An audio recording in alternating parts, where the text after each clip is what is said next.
Mi nombre es María del Rosario Jiménez, tengo 70 años y nací en Juárez, México. Durante más de 4 décadas serví con el corazón roto y los ojos cerrados, creyendo que cada sacrificio que hacía por la iglesia era un regalo directo al cielo. Decían que era para la obra de Dios, pero era para sus caprichos. Lo di todo a mi tiempo, mi salud y cada centavo de mis ahorros. Lois, por fe, lo hice porque crié a mis hijos para creer que quienes ayudan al siervo de Dios reciben bendiciones.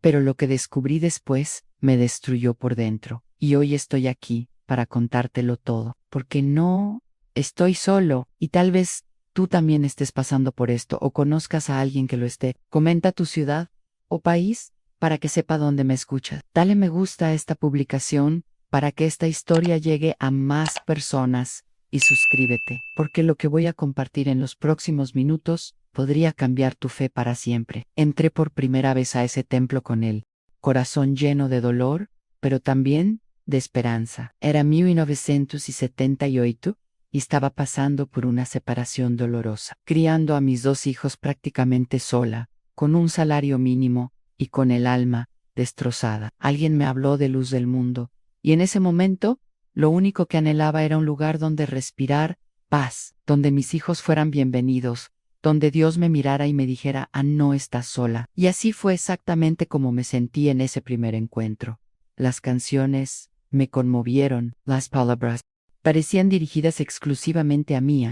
Los abrazos de las hermanas mayores fueron como cobijas sobre mi alma fría. Y cuando escuché por primera vez que existía un siervo de Dios, elegido directamente por Dios para guiar a su pueblo, mi corazón creyó, porque necesitaba creer. Durante los siguientes meses, comencé a asistir a todos los servicios. Poco a poco, dejé atrás mi antigua vida, mis costumbres, mis amigos de afuera. Lo cambié todo por la iglesia porque me decían que cuanto más me entregaba, más cerca estaría de Dios, y yo quería estar cerca. Quería que Él me viera. Quería que mis hijos crecieran en la bendición de un hogar espiritual. Empecé a limpiar el templo, a cocinar para eventos, a coser ropa para las hermanas, a enseñar a los más pequeños, a comportarse en las reuniones. Sentí que por fin era útil para algo más grande que yo. Los líderes decían que el mayor honor de una mujer era servir al ungido, que no había trabajo más noble que cuidar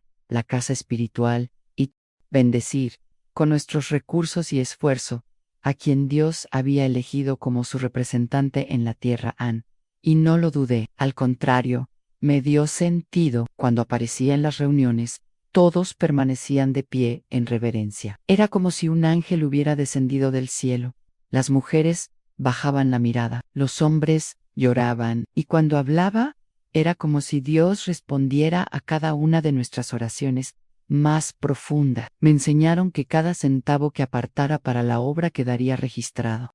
En el cielo me dijeron que las bendiciones que deseaba para mis hijos, salud, protección, buenas oportunidades, se multiplicarían si daba con alegría. Y creí, recuerdo cómo, con un nudo en la garganta, ponía monedas en el sobre del diezmo, deseando que se convirtiera en algo bueno. A veces dejaba de comprar carne, de renovar mis zapatos o de pagar las cuentas a tiempo. Todo para no faltar a mis compromisos espirituales. Y cuando los líderes empezaron a decir que el siervo de Dios necesitaba más ofrendas, más promesas, más apoyo financiero para viajes, para representar a la iglesia, di aún más porque para mí, darle a Él era darle directamente a Dios. A mi fe estaba entrelazada con mi identidad. Era más que religión, era pertenencia. Sentí que por fin había encontrado una vocación. Cuando me dijeron que podía ayudar a organizar las reuniones de mujeres,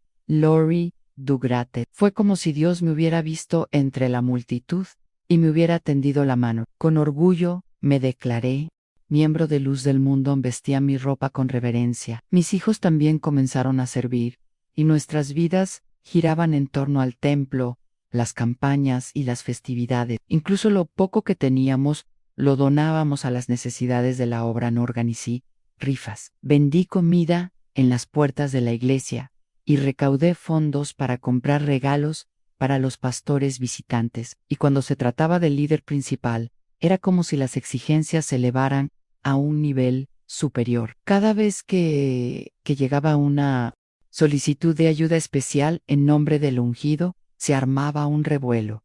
Las hermanas vendían sus joyas, algunas hipotecaban sus casas, otras pedían dinero prestado a los bancos. Poder contribuir se consideraba un privilegio. Y yo no quería quedarme fuera. Ya no se trataba de simples donaciones. Empezaron a pedirnos pruebas de fe, sobres sellados con cantidades mayores, compromisos mensuales, votos con fechas límite, y siempre con la promesa: Qui-on Dan, al siervo de Dios, será recordado en el reino de los cielos. Quien sirva fielmente será protegido del mal andí, todo lo que tenía, no de golpe, sino poco a poco, a lo largo de los años. Vendí pasteles para donarlos, hacía artesanías y donaba todo a proyectos de la iglesia. Cuando recibí una pequeña herencia de un tío, no lo pensé dos veces. Convertí una buena parte en una ofrenda especial. Mis hijos crecieron viéndolo, y hasta estaban orgullosos, porque no era solo mi fe, era nuestra historia, una historia de devoción, confianza y entregan, una historia que creía que terminaría con gratitud y honor divino. Pero lo que no sabía,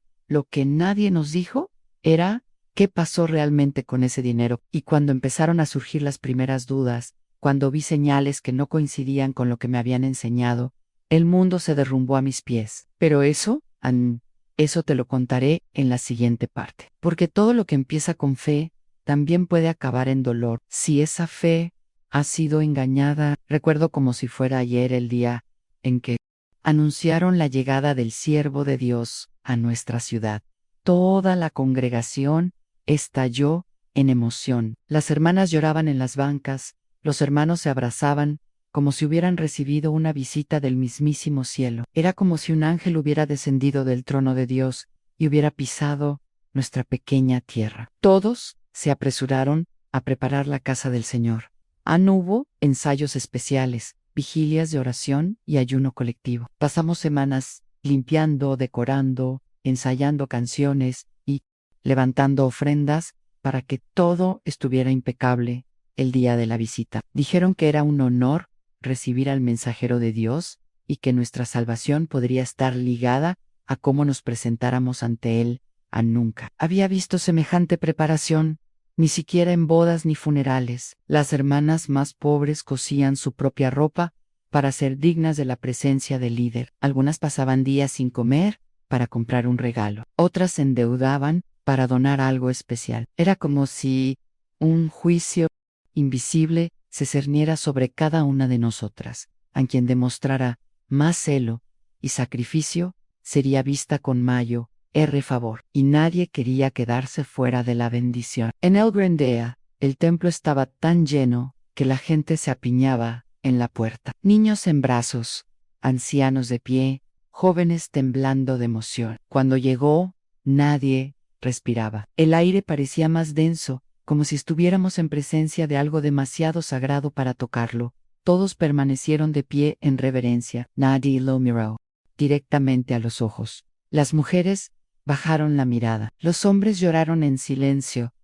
Yo también lloré, no porque lo entendiera todo, sino porque lo que me dijeron fue: estás ante el elegido de Dios, ¿y quién soy yo para dudar de algo así? Caminó entre nosotros como un rey en procesión. Sonrió a algunos, bendijo a otros con un toque en el hombro. Cada gesto fue interpretado como un mensaje divino. Cuando se dirigió al púlpito, el silencio fue tan absoluto que podíamos oír los latidos de nuestro corazón. En sus palabras fueron suaves y firmes. Habló de fidelidad, de pureza espiritual, de la lucha contra los enemigos invisibles de la fe, pero sobre todo, habló de sacrificio. Dios observa con dolor lo que das, dijo, y recompensa a quienes anteponen la obra a sus propios intereses. Con cada frase, la sala se llenaba de más emoción. Vi mujeres arrodilladas, hombres cubriéndose el rostro, jóvenes quitándose anillos, relojes, collares, y colocándolo todo en el altar como demostración. Contó historias de otras congregaciones a hermanas viudas que vendieron sus casas para ayudar a expandir la obra, de familias enteras que renunciaron a herencias, tierras, autos, todo para que el nombre de Dios fuera glorificado. Y cada una de estas historias fue recibida con aplausos, lágrimas y el deseo de formar parte de este ejército de fe. Después del sermón, pidió a todos que escucharan atentamente un llamado especial. Dijo que sentía en su espíritu que esta ciudad había sido elegida por Dios para una misión mayor, que el templo necesitaba crecer, que una nueva etapa espiritual estaba por comenzar. Pero para que esto sucediera, era necesario un sacrificio colectivo, una prueba de fe, y que quienes respondieran primero al llamado serían especialmente recordados por él, y en consecuencia, por Dios. Recuerdo que mi corazón latía con fuerza. Era como si me hablaran directamente, como si Dios hubiera usado la boca de su siervo para darme una misión. Esa noche, volví a casa y abrí mi cuenta de ahorros. No era mucho, pero era todo lo que había ahorrado en los últimos años para ayudar a mi nieto a pagar la universidad. Aún así, lo metí todo en un sobre, escribí para la obra de Dios y lo llevé al templo al día siguiente. Y no fui la única. Hermanas que vivían con pensiones miserables dieron lo poco que tenían, hombres que se ganaban la vida con trabajos esporádicos, vendieron sus herramientas. Jóvenes vendieron celulares, videojuegos, incluso su ropa de diseñador. Churupara. Siervo en los días siguientes, los líderes locales comenzaron a organizar una campaña especial. Crearon una lista con los nombres de los miembros y sus metas de contribución. Cada persona tenía una cantidad objetivo que alcanzar. Quienes donaban con mayo, frecuencia, y, en mayo, cantidades, recibían un reconocimiento público, recibían oraciones especiales, podían acercarse al líder, recibieron promesas de bendiciones, sanación y prosperidad. Y cuanto más se involucraba a alguien, más difícil era dejarlo, porque todo se hacía bajo el pretexto de la espiritualidad, como si cualquier duda fuera un pecado. Me entregué con todas mis fuerzas. Trabajé vendiendo empanadas en la plaza y doné lo que ganaba. Organicé rifas, vendí bordedos, y todas las ganancias se destinaron al propósito. No lo cuestioné, simplemente obedecí. Me sentí honrada de ser parte de ese momento. Cuando el líder dejó nuestra ciudad, hubo andacio, pero también dejó una orden. No dejen de contribuir, el trabajo continúa, y Dios los recompensará con creces. Y durante mucho tiempo creí que esto era verdad, pero con el tiempo empecé a oír cosas, noticias que llegaban silenciosamente desde los rincones, hermanas, mayo, murmurando, jóvenes que se alejaban de la iglesia sin decir por qué, y lo que descubrí fue como un puñal en el corazón. Pero esa parte la contaré más tarde. Era un domingo por la mañana cuando el pastor local subió al púlpito con una expresión seria, casi solemne, como si estuviera a punto de anunciar algo que cambiaría la historia de nuestra congregación. Nos miró a todos en silencio durante unos segundos. Dijo que había recibido un mensaje directo del siervo de Dios, un llamado, una misión que venía del corazón mismo del ungido, y según él, también del corazón de Dios, nuestro amado líder. Dijo, está a punto de emprender un nuevo viaje espiritual, una misión sagrada que solo será posible con el apoyo de niños fieles en Dios. Está observando, y este es el momento de poner a prueba su fe. En ese momento, mi corazón ya latía con fuerza. Recordé la visita del líder, la emoción que sentí al verlo de cerca, la promesa que hice en oración que me entregaría por completo a la obra. Aún no sabía qué me esperaba, pero sentía que estaba a punto de cumplir esa promesa. El pastor explicó que habría una campaña especial, diferente a todo lo que habíamos hecho. Dijo que Dios le había revelado al ungido que solo quienes dieran algo verdaderamente valioso participarían en las bendiciones eternas reservadas para este nuevo ciclo. Quienes no contribuyeran estarían demostrando duda, frialdad e infidelidad. Y esa clase de persona, dijo, no tenía parte con el Señor. En las lágrimas comenzaron a correr por los rostros a mi alrededor. Las mujeres se tomaron de las manos. Los hombres bajaron la mirada, como agobiados por la culpa de no tener nada más que dar. Me sentí conmovido, traspasado, como si el mensaje hubiera sido enviado solo para mí, Dalo todo. Repetio el pastor, todo lo que has estado reteniendo por miedo, todo lo que está atado a la tierra, y Dios te lo devolverá multiplicado en el cielo.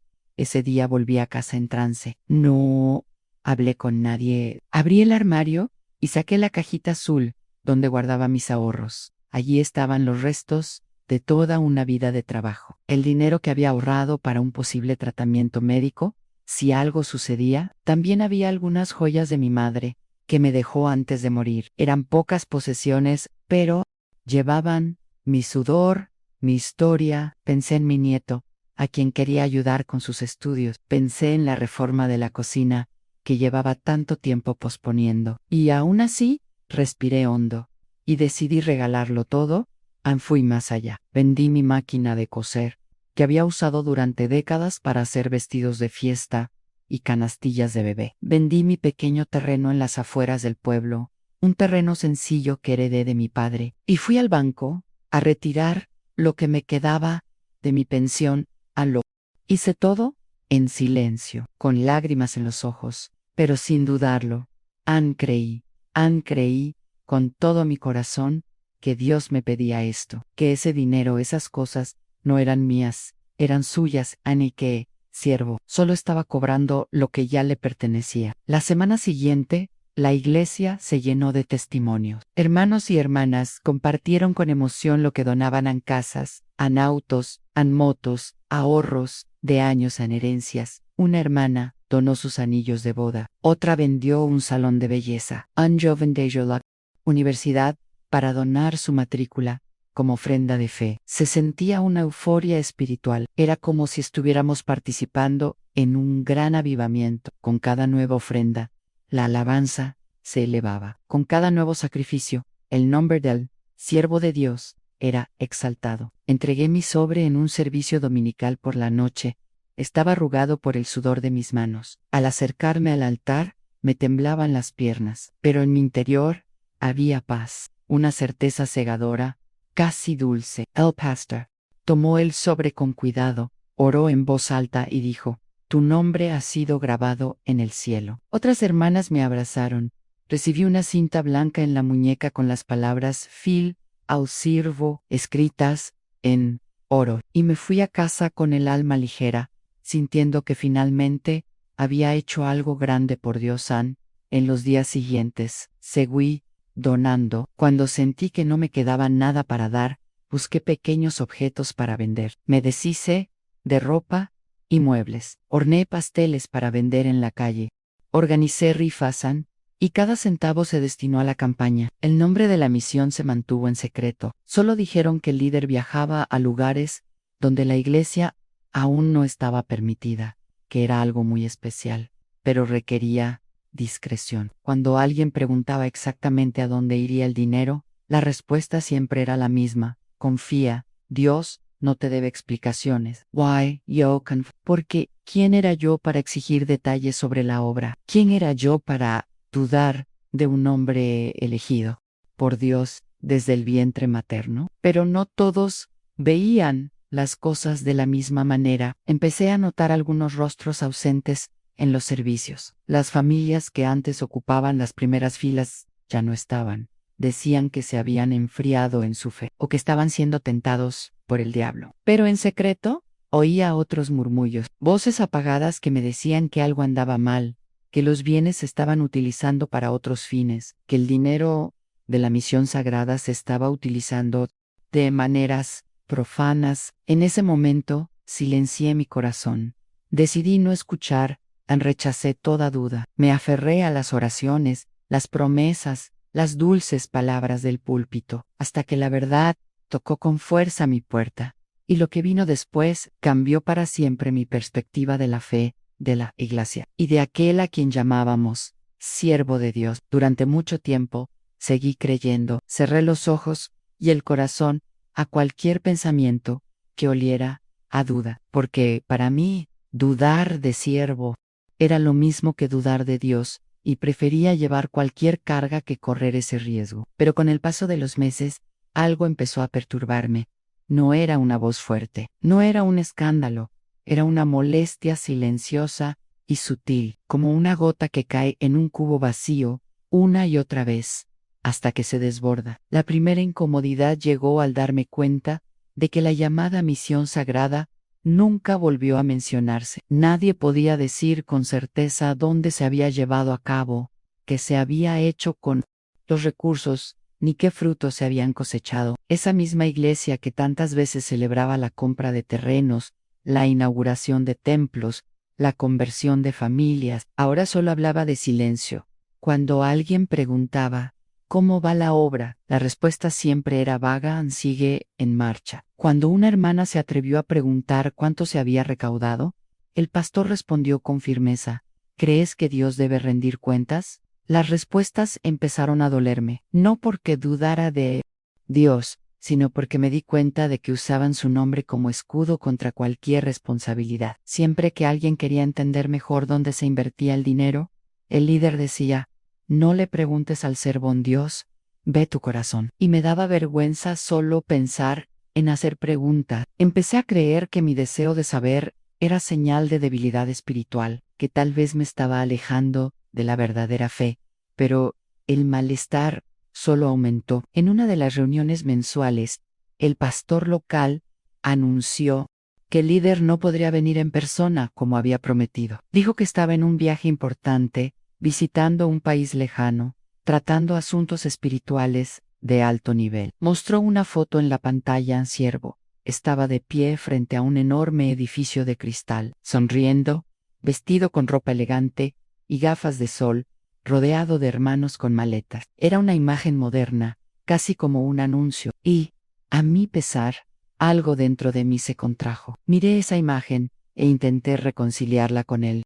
Hombre sencillo, humilde y casi angelical, que tantas veces me habían descrito, pero en esa foto vi lujo en viajes en primera clase, demasiada elegancia para alguien que decía vivir en santidad y desapego, y empecé a recordar otras fotos, otros viajes a Dubái, a París, a Roma, Nueva York, siempre con un grupo selecto de hermanos, generalmente los más ricos, los más influyentes, y nunca, nunca con las mujeres sencillas de la iglesia, nunca con las viudas que vendieron sus casas, nunca con las hermanas que pasaron hambre mientras ayunaban. Peor aún, en las fotos parecían compartirse con orgullo, como si fueran trofeos espirituales. DCNQE era el honor del siervo reflejado en el mundo. Pero a mí me empezó a parecer vanidad.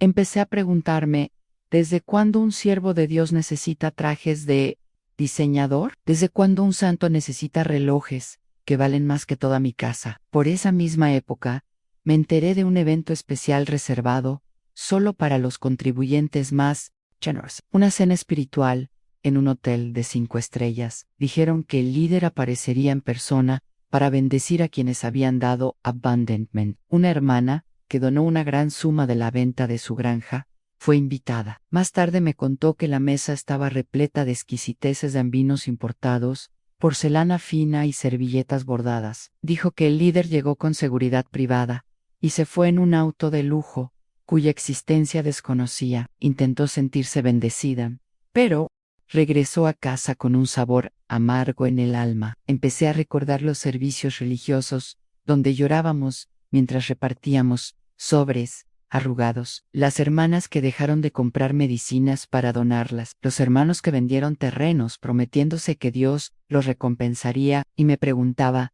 ¿se cumplió esa promesa o fue angusada? Un lunes por la mañana decidí visitar la oficina administrativa de la iglesia, no con la intención de acusar, solo para entender humildemente pregunté: ¿había algún informe de campaña? ¿Si había algún registro de lo que se había hecho con los fondos? El hermano a cargo sonrió y dijo: hermana, ¿no confía en Dios? Y yo, avergonzado, negué con la cabeza. Salí sintiéndome sucio, como si hubiera cometido una herejía simplemente por buscar claridad. Pero la incomodidad no desapareció, al contrario. En Internet, algunos hermanos que habían dejado la iglesia comenzaron a publicar historias. Hablaban de compras millonarias, empresas a nombre de otros, lujosas propiedades en otros países. Decían que parte de las donaciones habían sido malversadas durante años, que la obra santa era de hecho una red de lavado de dinero y poder. Algunos de estos hermanos fueron inmediatamente tachados de apóstatas. Los líderes dijeron que eran instrumentos de Satanás que intentaban destruir a siervo, pero escuché y comencé a reconocer patrones. Recordé los tiempos en que mis dudas se ahogaban con frases hechas. Las oraciones que parecían chantaje: si no das, Dios te rechazará. Los sermones que ensalzaban el sufrimiento como prueba de fe, mientras los líderes vivían en palacio. Nuestra pobreza disfrazada de espiritualidad, nuestra hambre transformada en bendición. Empecé a notarlo todo en un cuaderno, palabras sueltas, sentimientos que no podía compartir con nadie. Anot numbers, fechas en cantidades y preguntas. Tantas preguntas. ¿Me han engañado? ¿Lo que di con amor se ha convertido en ganancias deshonestas? ¿Ha visto Dios mi corazón? ¿O me han usado hombres que solo cuidaban de mi bolsillo? Lo peor fue el silencio, la falta de explicaciones, la frialdad con la que trataban a quienes buscaban transparencia. Nadie ofrecía respuestas, son solo acusaciones, solo frases que nos decían: no toques al ungido. Y empecé a comprender que ese silencio no era sagrado, era estratégico conveniente, un escudo para ocultar lo que se escondía tras Elan. Y fue entonces cuando me di cuenta de que algo había cambiado dentro de Millán. Ya no era la mujer que creía sin pensar, ya no era la hermana que daba sin pedir. Algo dentro de mí había despertado, pero aún tenía que verlo con mis propios ojos, y lo que vería a continuación me destrozaría por dentro, de una vez por todas. Creí haber visto suficiente, que la incomodidad que crecía en mi corazón era el límite del dolor, pero aún no sabía que existía una verdad más sucia y cruel, y mucho más cercana de lo que imaginaba. La verdad que, cuando finalmente me impactó, no solo sacudió mi conciencia, sino que destrozó la fe ciega que había construido durante toda mi vida. La revelación no vino de dentro de la iglesia. ¿Cómo podría? Dentro, todo estaba en silencio. El silencio era la orden del día. La lealtad al líder era más importante que la verdad misma. Pero un día, un exmiembro, una joven que asistía a la congregación en la capital, me contactó. Conocía mi historia, mi dedication, mi presencia en las campañas. Sabía que yo era una de las madres de la fe más respetadas del grupo, y aún así tuvo el valor de escribirme. El mensaje decía: hermana, no quiero ofender su fe, pero creo que merece saber lo que vi. Adjuntaba una serie de documentos, capturas de pantalla en transferencias bancarias, registros de propiedad a nombre de otras personas, fotos, conversaciones y, en medio de todo, una lista de mujeres, algunas muy jóvenes, que estaban siendo atendidas personalmente por el líder. Al principio, me negué a creerlo, el corazón me latía con fuerza.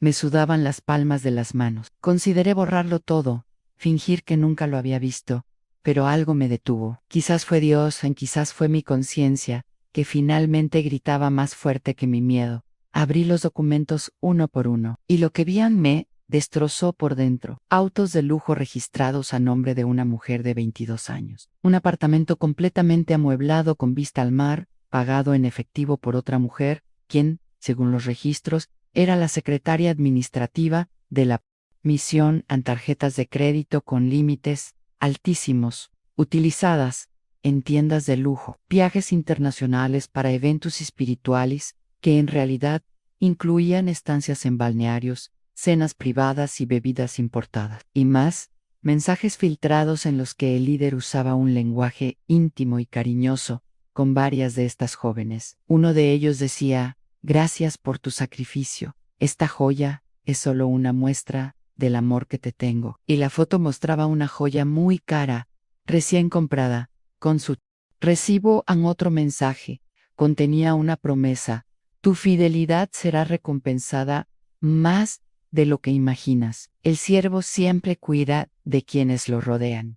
Era un tono seductor, un tono mundano, un tono que jamás le sentaría bien a un hombre que se proclamaba santo. El dinero que había donado con lágrimas en los ojos, creyendo que ayudaba a salvar almas, se estaba usando para comprar bolsos de diseñador, perfumes de $1000 y lencería fina. Why no solo eso, se estaba usando para alimentar el ego, la lujuria y la vanidad de un hombre que decía ser intocable. Esa misma semana, otra exmiembro publicó un video en redes sociales. En el video, aparecía llorando, con los ojos rojos, diciendo que la habían usado, que el líder la había convencido de que su cercanía era un honor, que cualquier regalo que recibiera de él era parte del plan de Dios para fortalecer a las mujeres elegidas. Dijo que durante mucho tiempo se creyó especial, hasta que se dio cuenta de que existían otras como ella, muchas dispersas en varias ciudades. El dolor de esta joven me conmovió profundamente, porque vi en ella la manipulación más perversa de todas, a la que usa la fe como arma, el amor como trampa, y el nombre de Dios como escudo para ocultar pecados. Pasé días sin dormir. Regresé al cuaderno donde había anotado mis dudas. Escribí solo una frase: ayudé a financiar el pecado, y lloré como hacía mucho que no lloraba. No era solo por el dinero, era por mi inocencia, por la fe robada, por el tiempo que nunca recuperaría, por el silencio que guardé mientras otras mujeres eran engañadas, seducidas, utilizadas, en nombre de un Dios que jamás lo bendeciría. Recordé el día que lo entregué todo a mí, sobresellado, la venta de la sencilla casa que se usó para la construcción. El esfuerzo de toda mi vida se destinó a sostener una mentira, porque ahora lo sabía, no era solo falta de responsabilidad, no era solo vanidad, era abuso, era pecado disfrazado de santidad, era un sistema diseñado para enriquecer y satisfacer a un hombre que decía estar por encima de todos. Intenté buscar respuestas, envié mensajes a hermanas cercanas al liderazgo. Algunas me ignoraron, otras dijeron que estaba siendo influenciada por el diablo, mentira, que los documentos podían ser falsificados, que todo era una trampa para destruir la fe de los inocentes, pero en el fondo vi el miedo en sus ojos, el mismo miedo que sentí cuando empecé a dudar, el miedo a pensar por mí misma, a ver demasiado a nada.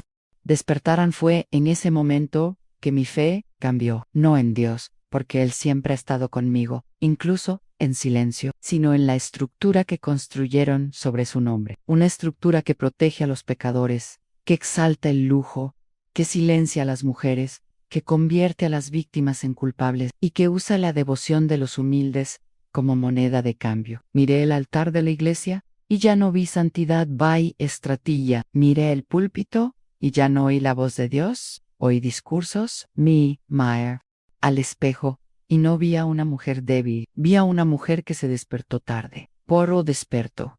¿Qué haría con esta verdad? Aún no lo sabía, pero una cosa era segura: ya no fingiría no haberla visto, ya no cargaría con este dolor sola, porque si mi dinero servía para sostener mentiras, mi voz serviría para liberar a otros. Me llevó días encontrar el coraje. No fue fácil alzar la voz contra algo que había defendido con todo mi corazón durante tanto tiempo. Pero había algo más fuerte que el miedo, era un dolor que ya no podía contener, un dolor que necesitaba expresar, aunque nadie quisiera oírlo.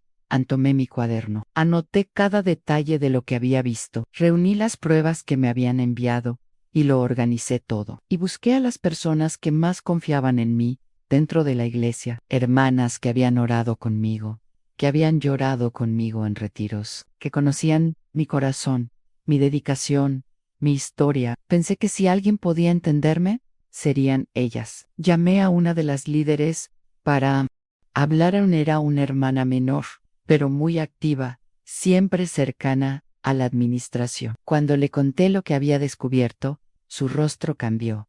Primero me miró con asombro, luego con ira y finalmente con desprecio. ¿Tienes idea de lo que dices?, me interrumpió. ¿Sabes a qué podrían llevar estas acusaciones? ¿Sabes quién está detrás de esto? Los enemigos de la obra, los que quieren destruir al ungido. Intenté explicarle. Le mostré uno de los documentos y ni siquiera lo miró. Frunció el ceño, negó con la cabeza y dijo: creía que tenías una fe firme, hermana, pero parece que te has dejado contaminar. Regresé a casa desconsolada. Al día siguiente, Ninguna de las hermanas me envió mensajes como siempre. No recibí ninguna invitación para la oración de la mañana. En el servicio, me miraron como si tuviera una enfermedad, como si fuera impura, rebelda, loca, otra hermana, con quien había compartido secretos, comidas y lágrimas. Me dijo fríamente: Satanás te está utilizando. Estás manchando el honor del siervo de Dios. Dios te pedirá cuentas por esto. Y entonces entendí lo que les pasa a quienes se atreven a ver, a quienes intentan mostrar la verdad.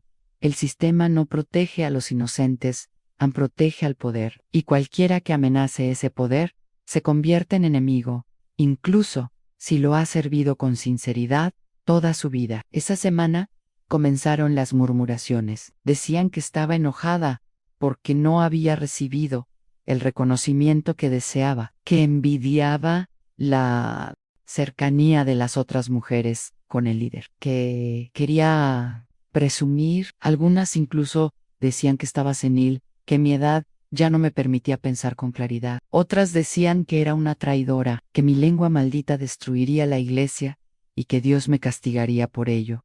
Me rechazaban en los pasillos. A los niños, a los que ayudaba en la escuela dominical, los mantenían alejados de mi Ana. Sus madres les dijeron que ya no estaba a salvo. Un hermano se me acercó con ojos furiosos y me dijo: Hermana, mejor cállate, Ann, no sigas hablando. No sabes con quién estás tratando.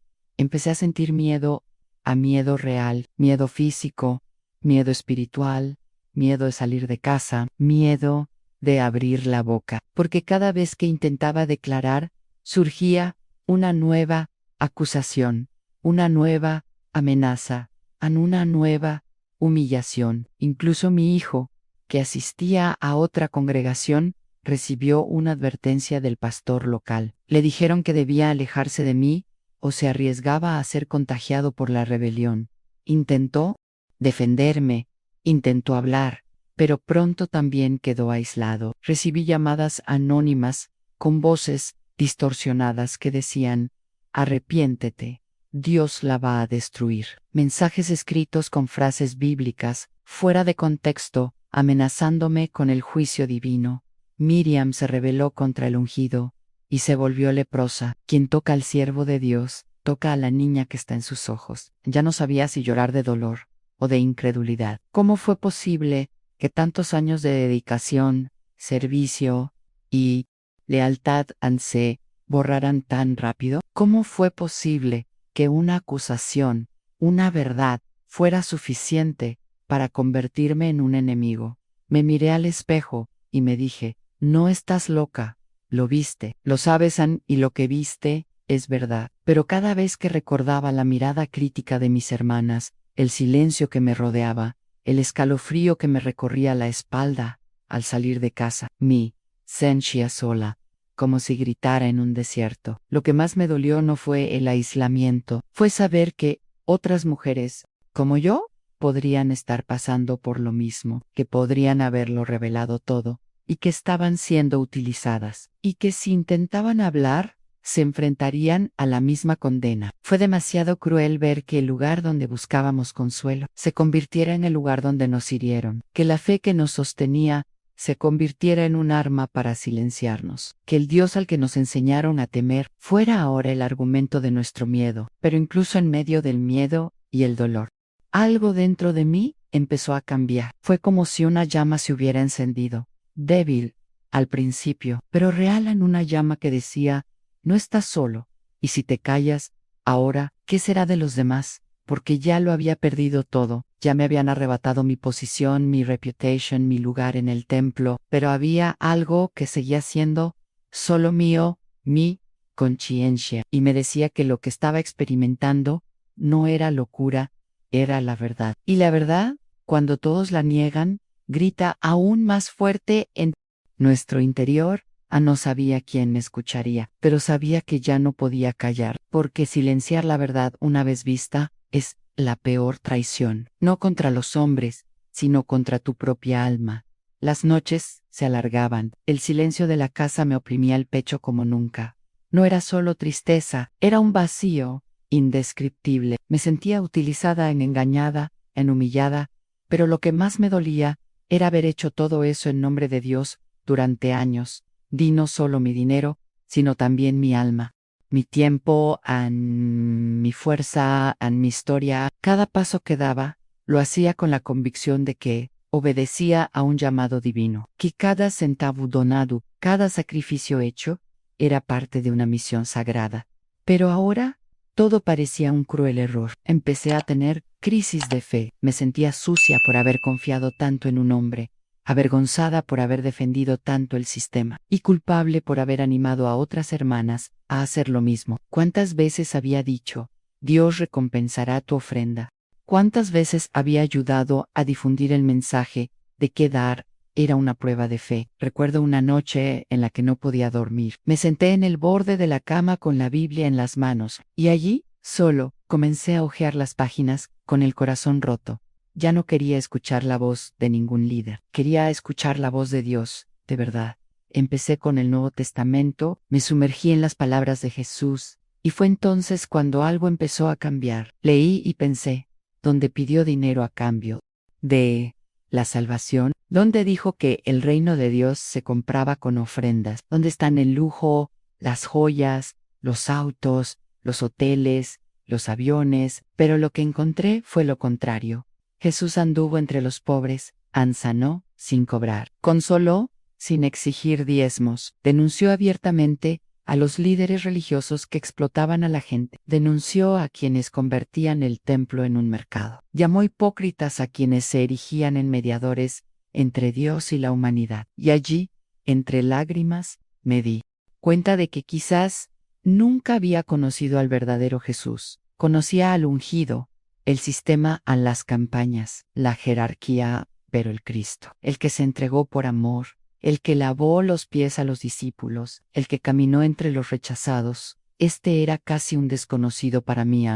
Fue como si una venda empezara a caer de mis ojos. Empecé a releerlo todo en Génesis, Éxodo, en Salmos, Proverbios, a los profetas, y en cada página un nuevo dolor, pero también un nuevo alivio. Dios no era el que me exigían, Dios no era el que me amenazaba con el castigo eterno, si no lo daba todo. Dios no me veía como una rebelde por cuestionar la corrupción.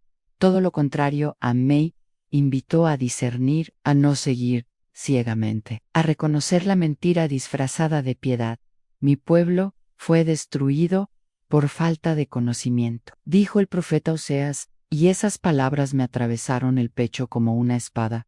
Me di cuenta de que mi fe había sido secuestrada, que me habían enseñado a temer al líder más que a Dios, a obedecer a hombres imperfectos como si fueran infalibles, a asociar las bendiciones con el dinero, a aceptar la humillación como prueba de fe, a ignorar la voz de la conciencia en nombre de una supuesta reverencia espiritual. Y entonces algo empezó a cambiar dentro de mí, un despertar, doloroso, sí, pero liberador.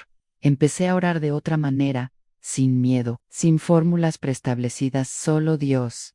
Yo empecé a sentir que, a pesar de todo, Él me escuchaba, que mi dolor era escuchado. Mis lágrimas no caían en vano, y con el tiempo me di cuenta de que ese período de oscuridad estaba generando luz dentro de mí. Ya no se trataba de religión, se trataba de verdad, de redescubrir la fe que no exige sumisión ciega, sino que invita al amor, la justicia y la compasión. Empecé a evitar los servicios religiosos, pero no me distancié de Dios. Al contrario, por primera vez, sentí que realmente me acercaba a Él, sin intermediarios, sin miedo, sin rituales vacíos. Record, tantas mujeres como yo, sencillas, devotas, con corazones llenos de fe, pero utilizadas por un sistema que solo quería sus ofrendas. Mujeres que daban hasta lo que no tenían, ayunaban hasta desmayarse, limpiaban templos mientras sus hijos pasaban hambre, todo para complacer a un líder que ni siquiera recordaba sus nombres. Y lloré por todos ellos. Lloré por mi versión del pasado, por mi ingenuidad, por mi sed de Dios, manipulada por hombres codiciosos. Pero también lloré de gratitud. Porque, a pesar de todo, seguía viva, aún podía hablar, aún podía despertar a otros. Y entonces me di cuenta de que mi mayor error fue no confiar, fue callarme tanto tiempo, aceptarlo todo como si fuera la voluntad de Dios, cuando, en el fondo, el espíritu ya me gritaba que algo andaba mal. El dolor de sentirme usado en nombre de Dios fue profundo, pero fue ese dolor el que me liberó del engaño. Eso me devolvió a la verdad. Eso me enseñó que el verdadero evangelio no necesita palacios ni líderes. Deificados nace en el corazón, en la sinceridad, en la búsqueda. Y si estoy aquí hoy contando esta historia, es porque no quiero que otras mujeres pasen por esto en silencio. Porque cada vez que usamos el nombre de Dios para engañar, una parte del alma de alguien muere. Y cada vez que tenemos el valor de decir la verdad, incluso con miedo, algo dentro de nosotras resucita. Después de reunir el coraje para contar mi historia, aunque tenía miedo, aunque se me llenaban los ojos de lágrimas y me temblaba la voz, algo sorprendente empezó a suceder. Pensé que estaba sola, que nadie me entendería, que todos me llamarían loca, rebelde, desagradecida, pero entonces empezaron a llegar los mensajes. Primero, fue una hermana a la que apenas conocía, de otra ciudad. Me dijo que había escuchado una grabación de audio, donde yo contaba parte de mi historia, y, con la voz entrecortada, confesó: hermana Anami, también me pasó. Yo también lo regalé todo.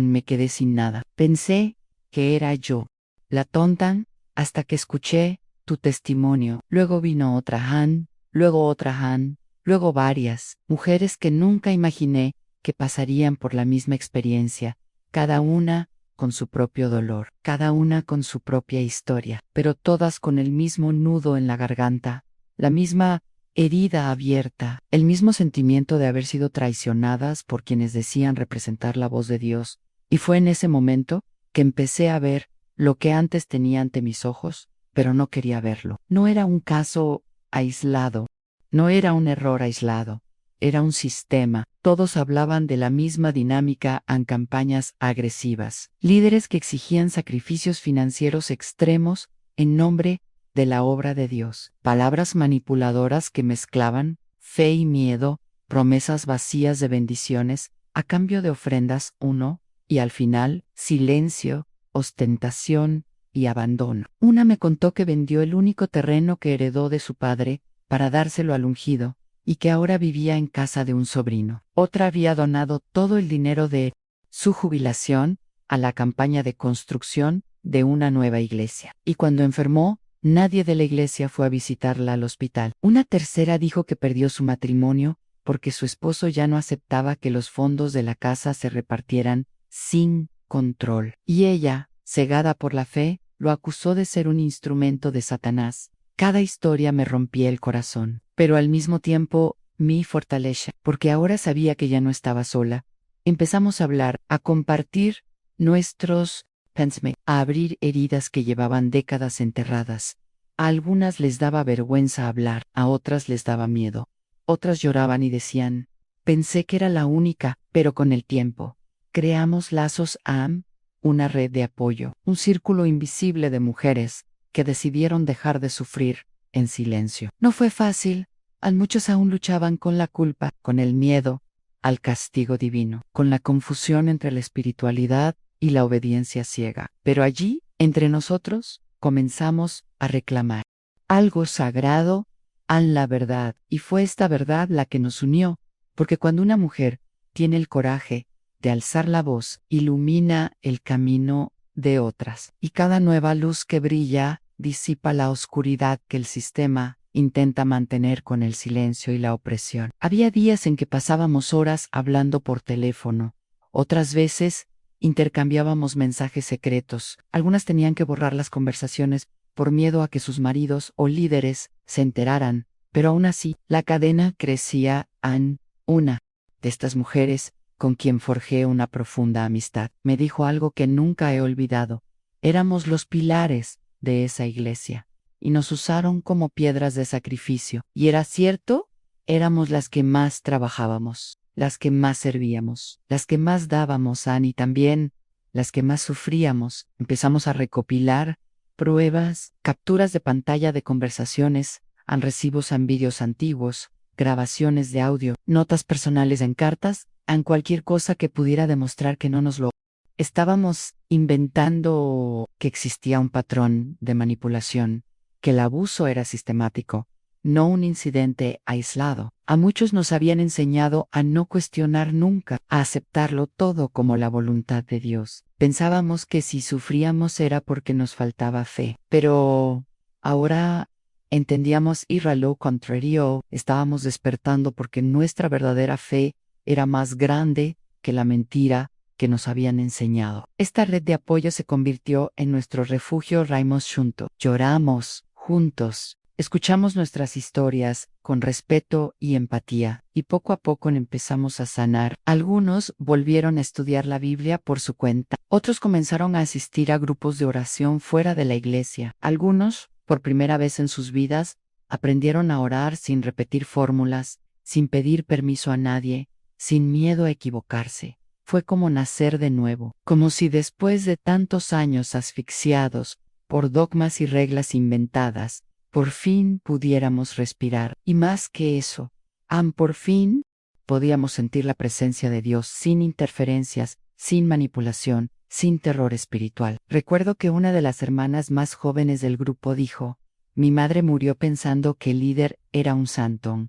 Nunca supe la verdad, pero no quiero seguir ese camino. Quiero que mis hijas conozcan a un Dios verdadero. Y eso me conmovió profundamente, porque yo también tenía hijas y no quería que heredaran el mismo ciclo de dolor y ceguera espiritual. Hoy, esta red de mujeres se ha extendido por varios estados. No tenemos nombre, no tenemos templo, pero tenemos algo que nadie nos puede arrebatar: el coraje de despertar, la libertad de pensar una fe reconstruida sobre la verdad. Y si estás escuchando esta historia ahora mismo y sientes un nudo en la garganta, una opresión en el pecho, una lágrima en los ojos, quizás sea porque tú también has sentido este dolor. Quizás lo has entregado todo creyendo que lo hacías por Dios, y solo después te diste cuenta de que estabas alimentando el ego y la vanidad de un hombre. Sí, este es tu caso. Debes saber que no estás solo.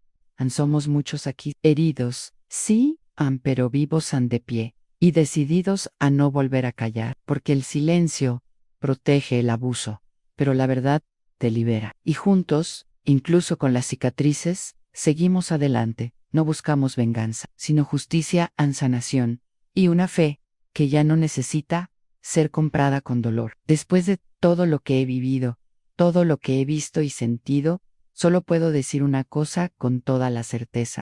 Di mi corazón, Dios no necesita nuestro dinero para amarnos. Él no vende perdón, no cobra por escuchar oraciones, no exige sacrificios económicos para aceptarnos. Lo que Él quiere es nuestro corazón sincero, nuestra búsqueda de la verdad y nuestra valentía para vivir con integridad, incluso cuando todo a nuestro alrededor nos dice que guardemos silencio. Pasé años creyendo que darlo todo era una prueba de fe, que cuanto más diera a la obra, más me bendeciría Dios. Pero hoy, con lágrimas en los ojos y el alma en paz, sean Dios no habita en templos construidos con manipulación. Él está con los quebrantados, con los humildes, con quienes han sido engañados, y sin embargo, eligen amar. Muchos me preguntan si he perdido la fe, y yo respondo: no. En contra la fe, no una fe basada en el miedo al castigo, sino una fe que me permite respirar, cuestionar, sentir, una fe que me mostró que la justicia divina no se compra con campañas ni diezmos, sino que nace de un corazón recto. Y si has llegado hasta aquí, si has escuchado toda esta historia, quizá te sientas así también, quizás una parte de ti diga: yo viví esto. Quizás tú también diste más de lo que podías, confiaste en alguien que no lo merecía, y ahora intentas recomponer tu fe. Si ese es tu caso, te digo: no te avergüences, no te culpes. No es tu culpa. La verdadera fe nunca engaña. Quienes engañan son quienes usan el nombre de Dios para enriquecerse. Y esta gente tendrá que responder, pero no ante nosotros. Responderán ante Dios, porque Dios ve, Dios oye, Dios sabe, Él vio nuestras lágrimas, escuchó nuestras oraciones silenciosas en medio de la noche. Estuvo allí cuando nos llamaron locos, cuando nos señalaron con el dedo, cuando nos dieron la espalda después de haberlo dado todo. Él estuvo allí, añén, y sigue aquí. Por eso, hermana mía, hermano mío, si tú también has pasado por algo parecido, si fuiste y te le has dado, traicionado, manipulado, engañado, en nombre de la fe, no te lo guardes para ti. Habla, compártelo, cuenta tu historia, porque tu testimonio podría ser la clave para liberar a alguien que aún está atrapado. Y no te preocupes por el juicio. Quienes juzgan con malicia no están en la luz, pero quienes escuchan con empatía también están despertando. Ahora, antes de terminar, quiero hacerles 3 peticiones muy importantes a ustedes que han llegado hasta aquí conmigo. Primero, deja un me gusta en este video. Este simple gesto puede ayudar a que este mensaje llegue a otras madres, hijas y personas que necesitan escucharlo. Cada me gusta ayuda al algoritmo a mostrar este contenido a quienes guardan silencio y sufren como nosotros. Segundo, suscríbete al canal. Esto es solo el comienzo. Compartiré más historias que te abrirán los ojos y te conmoverán. Historias reales de personas reales que, como yo, amaron, sirvieron, fueron traicionadas pero nunca perdieron la esperanza. Y por último, comenta a continuación, yo también lo creí, pero ahora veo la verdad. Escribe esto si esta historia te conmovió, si este mensaje te conmovió, si también estás despertando. Al comentar, animas a otros a abrirse también. Ya no somos invisibles, ya no permaneceremos en silencio. Y para aquellos que llegaron hasta el final, tengo una invitación especial. Ahora mira el siguiente vídeo que aparece aquí en la pantalla. En él, conocerás la historia de otra mujer que también lo dio todo, y descubrió el lado oscuro tras las promesas de salvación. Verás que no estás sola, y que la verdad, aunque duda, al principio, libertad, siempre libertad, porque al final, después de tantas mentiras, solo queda una cosa: Dios nunca nos abandona, y no está en venta.